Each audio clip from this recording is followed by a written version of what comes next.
Hi friends, आइए जानते हैं भगवान शिव को कालों के काल महाकाल क्यों कहा जाता है। साक्षात मृत्यु में भी उनका सामना करने का साहस नहीं है। वो मृत्युंजय है, आदि है, अनंत है, अविनाशी है। भगवान शिव इतने भोले हैं कि वो अपने भक्त की पुकार को सुन के दौड़े चले आते हैं, उनको मनचाहा वर देते हैं, भक्त की मनोकामना पूर्ण करते हैं।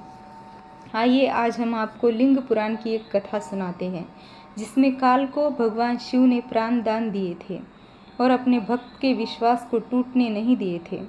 भगवान शिव के परम भक्त श्वेत मुनि पर्वत पर एकांत में अपने आराध्य का ध्यान करते हुए शिवलिंग की पूजा करते थे। वो कहते थे कि मृत्यु उनका क्या कर सकती है, वो तो साक्षात महाकाल की शरण में है। उनके आश्रम में शांति और विश्वास की पवित्रता झलकती थी। उनके तप से आश्रम दिव्यमान था। श्वेत मुनि अपने जीवन काल के अंतिम पड़ाव पर थे और मृत्यु से निडर होकर रुद्राध्याय का पाठ कर रहे थे। उनके जीवन का अंतिम श्वास चल रहा था, लेकिन वो अचानक से चौंक गए। उनके सामने एक विकराल आकृति खड़ी थी। उसका रंग काला था और उसने काले वस्त्र धारण किए थे।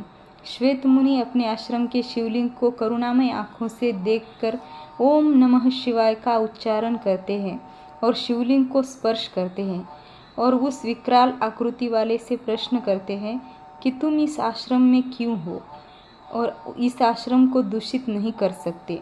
इस आश्रम पर शिव की कृपा है। तभी उस विकराल स्वरूप वाले ने कहा कि यहाँ तुम्हारा पृथ्वी पर अब समय समाप्त हो चुका है, तुम्हें यमलोक आना पड़ेगा। इस बात को सुनते ही श्वेत मुनि ने शिवलिंग को अपने दोनों हाथों से कसकर पकड़ लिया और कहा कि तुमने शिव की भक्ति को चुनौती दी है।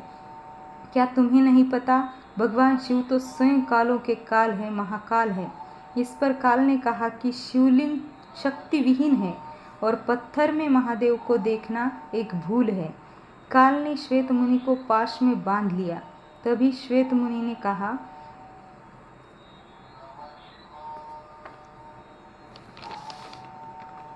कि ये तुम्हारी भूल है।